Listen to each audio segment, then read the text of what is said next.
Imagine uma mulher cuja generosidade era tão marcante que sua simples hospitalidade abriu portas para o sobrenatural. A Sunamita, uma mulher rica de coração e posses, vivia em uma pequena vila chamada Sunem. Mas o que fez sua história ser registrada entre os maiores feitos de Deus? Foi sua atitude ousada de abrir as portas de sua casa ao profeta Eliseu, sem esperar nada em troca. Ela não sabia, mas aquele gesto de bondade comum traria um dos maiores milagres de sua vida. Agora, visualize o seguinte: uma mulher sem filhos, já acostumada à ideia de que sua linhagem terminaria ali. Mas em um dia comum, a visita de um profeta muda tudo. Eliseu, tocado por sua bondade, faz uma promessa que parece impossível. O que você faria se recebesse uma promessa que desafia toda a lógica?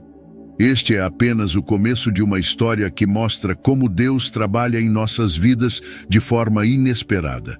A Sunamita, mulher próspera de Sunem, é lembrada não apenas por sua riqueza, mas pela generosidade que transcende bens materiais. Com um coração altruísta, ela reconhece em Eliseu não apenas um visitante, mas um homem de Deus. Sem hesitar, ela providencia um quarto simples, mas aconchegante, uma demonstração de hospitalidade que ultrapassava as normas da época. Não negligencieis a hospitalidade, pois alguns, praticando-a, sem o saber, acolheram anjos. Versículo da carta aos Hebreus, capítulo 13. Este ato, aparentemente modesto, seria o alicerce para eventos grandiosos. Sua percepção espiritual a leva a cuidar de Eliseu como um membro da família. A cada visita do profeta, sua casa torna-se um refúgio de paz e descanso. Como em Gênesis capítulo 18, onde Abraão recebe 3 visitantes divinos, a Sunamita vê no cuidado diário uma oportunidade de honrar a Deus. Assim, o quarto que ela preparou não é apenas um aposento, mas um símbolo de sua fé e reverência ao sagrado. Essa atitude de desprendimento demonstra como os pequenos gestos podem carregar significados eternos. Ao oferecer o melhor de si, a Sunamita cria uma conexão íntima com a providência divina. Assim como em Provérbios, capítulo 11, onde se lê: "O generoso prosperará. Quem dá alívio aos outros, alívio receberá." Este princípio opera silenciosamente em sua vida, pavimentando o caminho para bênçãos futuras. A casa da Sunamita não era apenas uma estrutura física, mas um altar onde o profeta de Deus encontrava descanso e renovação. Sua hospitalidade não apenas cativou Eliseu, mas também os céus. Essa generosidade reverbera até hoje, nos lembrando que atos desinteressados, como em Mateus capítulo 10, onde Jesus diz: "Quem recebe um profeta em nome de profeta, receberá recompensa de profeta." E assim, em meio ao cotidiano de Sunem, algo extraordinário começa a se formar. Cada visita de Eliseu aproxima a Sunamita de um propósito divino maior. Sem saber, ela está prestes a ser tocada por um milagre que transformará sua vida para sempre, abrindo um novo capítulo de esperança e fé. Em uma de suas visitas, Eliseu, tocado pela generosidade da Sunamita, sente que algo especial deveria ser feito por ela. Ao descobrir que não tinha filhos, ele profetiza: "No próximo ano, por este tempo, tu abraçarás um filho." A reação da Sunamita é de surpresa misturada com incredulidade, como vemos em Gênesis capítulo 18, quando Sara ri ao ouvir que teria um filho na velhice. Contudo, assim como o Senhor cumpriu sua palavra a Abraão, a profecia de Eliseu não seria em vão. O tempo passa e o impossível torna-se realidade. A Sunamita dá à luz um filho e seu lar é preenchido por uma alegria que antes parecia inalcançável. Esse momento traz à memória as palavras de Salmos, capítulo 127. "Os filhos são herança do Senhor, uma recompensa que Ele dá." A mulher que não esperava mais nada além do ordinário é surpreendida por um presente celestial, fruto de sua fé e hospitalidade. A criança cresce, trazendo felicidade e esperança renovada à vida da Sunamita. Cada risada, cada passo do menino é um lembrete constante da bondade divina. O milagre do nascimento é uma prova viva de que Deus não se esquece dos detalhes e sua fidelidade é imutável. Como está escrito em Jeremias, capítulo 29. Eu é que sei os planos que tenho para vocês, planos de fazê-los prosperar e não de lhes causar dano. Esse filho não era apenas um presente, mas um testemunho do poder de Deus em transformar o improvável em realidade. A alegria no lar da sunamita era um reflexo do cumprimento das promessas divinas que muitas vezes chegam no tempo certo, surpreendendo aqueles que confiam. Assim como Ana dedicou seu filho Samuel ao Senhor, a sunamita compreende que cada bênção carrega um propósito maior. Porém, no meio dessa felicidade, a narrativa começa a moldar um novo cenário. O que parecia ser uma história de pura alegria e recompensa divina começará a tomar um rumo inesperado, testando a fé da sunamita e trazendo novos desafios. O milagre que trouxe vida será também o ponto de partida para uma jornada de fé e esperança inabaláveis. O menino, fruto do milagre, cresce saudável e cheio de vida, trazendo alegria incomparável à sunamita. Seu sorriso iluminava os dias e seus passos enchiam a casa de esperança. Mas como um céu repentinamente encoberto por nuvens, a tragédia atinge a família sem aviso. Durante uma tarde comum, enquanto acompanhava o pai nos campos, o menino reclama de uma dor intensa na cabeça. Em poucas horas, a chama de sua vida se apaga nos braços de sua mãe. O Senhor deu, o Senhor tirou. Bendito seja o nome do Senhor. Versículo de Jó, capítulo 1. Parece ecoar nesse momento de perda. A sunamita, tomada pelo desespero, não permite que a dor a consuma por completo. Com uma força que só a fé pode oferecer, ela decide agir. Ao invés de sucumbir à tristeza, ela leva o corpo do filho até o quarto que havia preparado para Eliseu, como se acreditasse que aquele espaço sagrado pudesse ser a chave para a solução divina. Assim como a viúva de Sarepta buscou Elias em tempos de necessidade extrema, a sunamita fixa seu olhar em Deus através do profeta. Sem revelar sua dor a ninguém, ela prepara-se para partir em busca de Eliseu. Sua confiança é inabalável, mesmo diante da tragédia. Os versículos de Salmos, capítulo 121. Elevo os olhos para os montes. De onde virá o meu socorro? O meu socorro vem do Senhor que fez o céu e a terra. Parecem descrever perfeitamente a postura dessa mulher de fé. Ela não perde tempo explicando ou lamentando. Sua mente está firmemente voltada à solução. Cada passo que dá é um testemunho de sua crença no impossível. A sunamita não se rende ao luto ou à desesperança. Em vez disso, ela age como quem já conhece o final da história.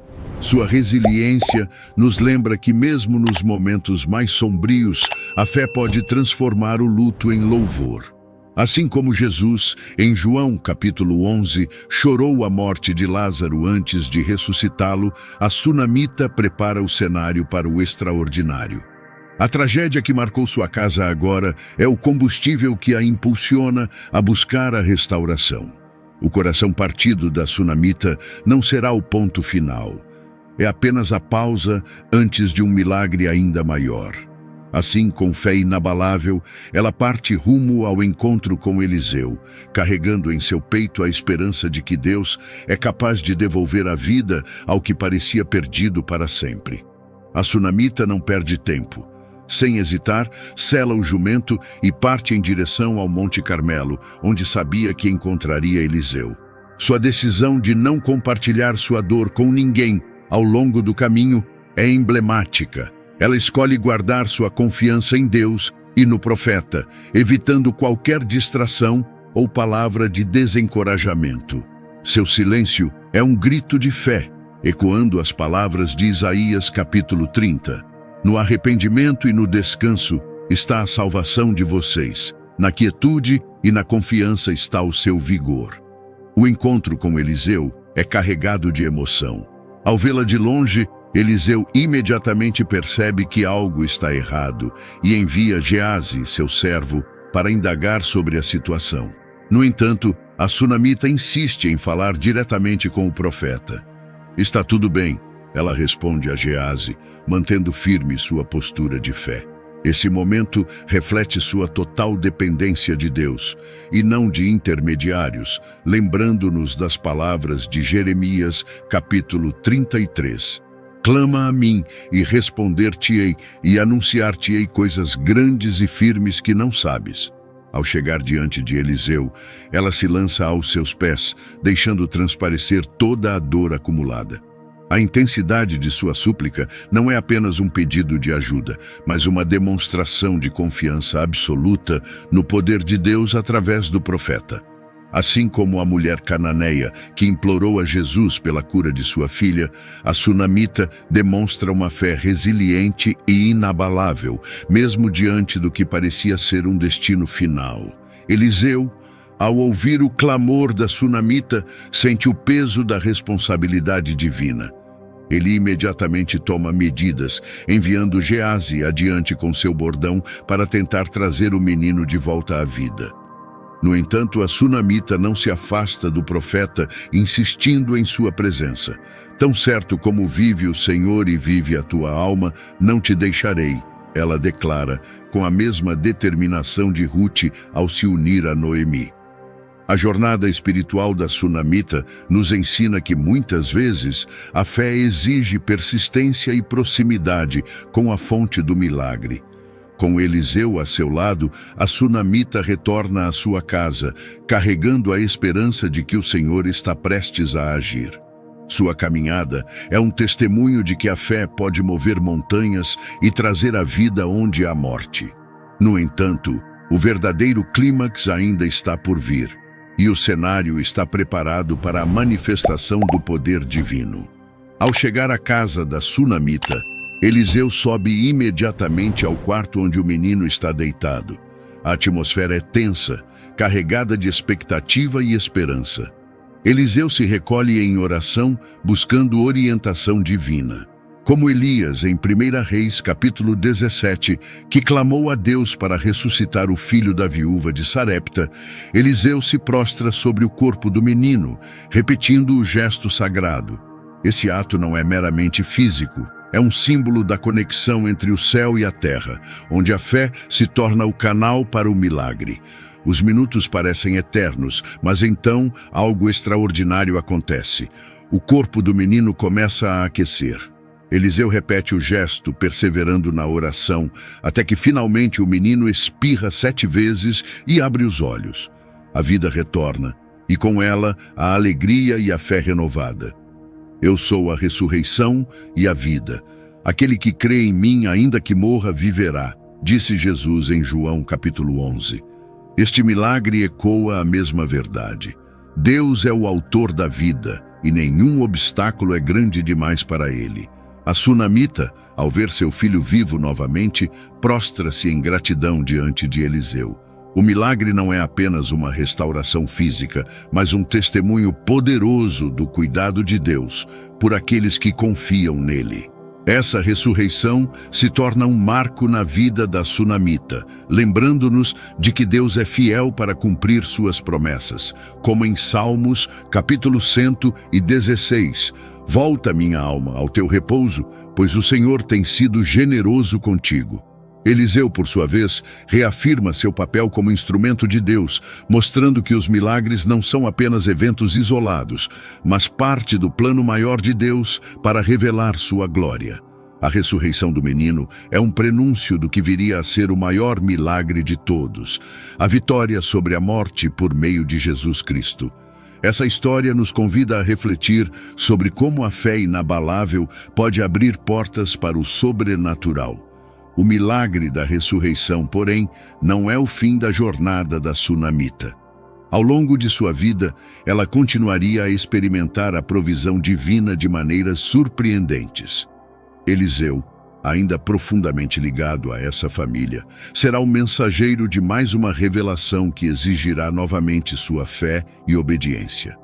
Após o milagre da ressurreição, Eliseu permanece atento às necessidades da sunamita. Em um gesto de cuidado e visão profética, ele a adverte sobre uma fome iminente que assolará a terra por 7 anos. A orientação de Eliseu reflete a contínua providência divina, como se lê em Amós, capítulo 3. Certamente o Senhor Deus não fará coisa alguma, sem primeiro revelar o seu segredo aos seus servos, os profetas. A sunamita, mais uma vez, demonstra sua obediência ao partir com sua família para terras estrangeiras, confiando inteiramente na palavra do profeta. Durante esse período de fome, a sunamita vive como estrangeira em uma terra distante, mas sua fé não vacila. Ela compreende que obedecer à voz de Deus é fundamental para sua sobrevivência e prosperidade, mesmo quando isso significa deixar para trás tudo o que possui. Sua história ecoa a de Abraão, que também foi chamado a deixar sua terra e confiar nas promessas divinas. Em Deuteronômio, capítulo 28, Deus promete: se obedecerem fielmente ao Senhor, o seu Deus, e seguirem cuidadosamente todos os seus mandamentos, todas estas bênçãos virão sobre vocês e os acompanharão.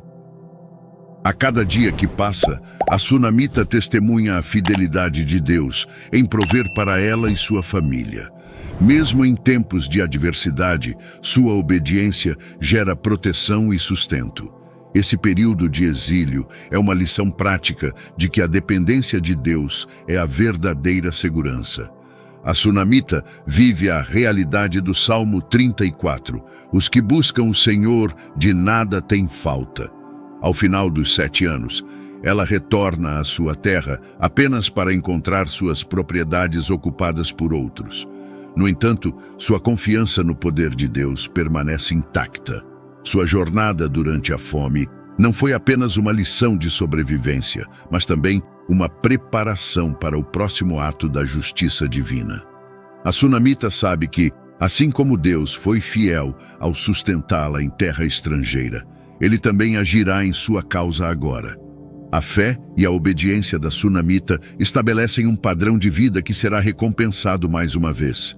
Ao buscar o rei para reaver suas terras, ela está prestes a experimentar outro mover poderoso de Deus, onde sua história servirá de testemunho para a justiça divina.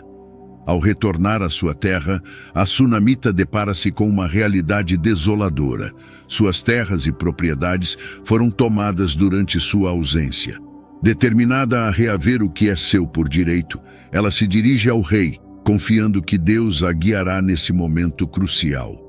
Como a parábola da viúva persistente em Lucas, capítulo 18, a sunamita não desiste, sabendo que a justiça divina é infalível. Sua confiança em Deus a sustenta, enquanto apresenta sua causa diante da autoridade terrena. No palácio, algo extraordinário ocorre. Geazi, servo de Eliseu, está justamente relatando ao rei os grandes feitos do profeta, incluindo o milagre da ressurreição do filho da sunamita. Ao ouvir seu testemunho pessoal, o rei se comove e vê a mão de Deus na vida daquela mulher.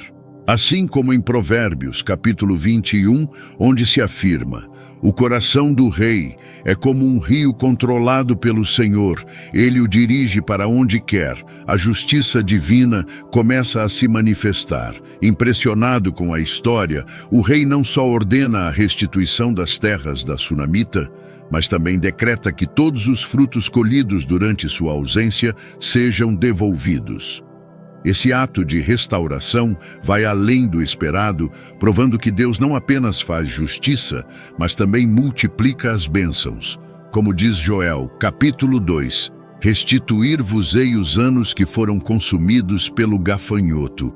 A sunamita experimenta a plenitude do favor divino. Esse momento ressalta uma verdade fundamental. Quando colocamos nossa confiança em Deus, Ele age em nosso favor, de maneiras surpreendentes. A sunamita não apenas recupera o que perdeu, mas vê sua história se tornar um testemunho vivo da fidelidade de Deus. Esse desfecho lembra que a justiça divina não falha e chega no tempo perfeito, restaurando não apenas bens materiais, mas também a paz e a alegria. A história da sunamita encerra-se como um poderoso testemunho de que a fé e a obediência abrem caminhos para milagres e provisões divinas. Porém, para aqueles que têm olhos espirituais, essa narrativa é mais do que uma restauração. É uma demonstração viva de que Deus sempre honra aqueles que confiam plenamente em sua palavra e em suas promessas. A história da sunamita é mais do que um relato de milagres. É uma aula sobre como a fé inabalável pode abrir portas para o extraordinário. Sua generosidade inicial, que parecia um gesto simples, tornou-se o ponto de partida para uma série de eventos que transformaram sua vida. Desde o milagre da maternidade até a restauração de tudo o que havia perdido. A sunamita nos ensina que Deus honra aqueles que confiam e obedecem, mesmo quando as circunstâncias parecem contrárias. Mas e você? Como você reage diante das adversidades? Muitas vezes somos confrontados com situações que testam nossa fé ao limite. Será que conseguimos, como a sunamita, buscar em Deus a solução, mesmo quando tudo parece perdido? A Bíblia nos ensina em Hebreus capítulo 11 que, sem fé, é impossível agradar a Deus. A sunamita é a prova viva de que essa fé é recompensada de formas que vão além do que podemos imaginar. Talvez você esteja enfrentando uma crise, sentindo que perdeu algo precioso. Assim como a sunamita, a sua história não precisa terminar na dor ou na perda. Deus é especialista em transformar tragédias em triunfos e em restaurar aquilo que parecia irrecuperável. Eu restituirei os anos consumidos, declara o Senhor em Joel, capítulo 2.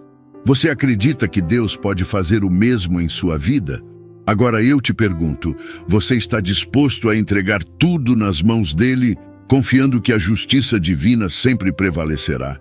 Não importa o quão desesperadora seja a situação, Deus sempre tem um plano. E se hoje fosse o dia de você se posicionar, buscar sua presença e ver o milagre acontecer? Permita que essa história inspire sua caminhada de fé. O que Deus fez por aquela mulher de Sunem, Ele pode fazer por você. Se hoje você experimentou a presença divina ao assistir este vídeo e sente o desejo de ter um encontro transformador com Cristo, dando início a uma nova fase da sua vida, ou se quer renovar seu compromisso por ter se distanciado dos caminhos por algum motivo, ou mesmo se nunca aceitou Jesus Cristo como Senhor em sua jornada, convido amorosamente você a aceitar Cristo. Deixe seu comentário abaixo expressando: eu te aceito, Senhor Jesus, como meu único e suficiente Senhor e Salvador da minha vida. Até a próxima.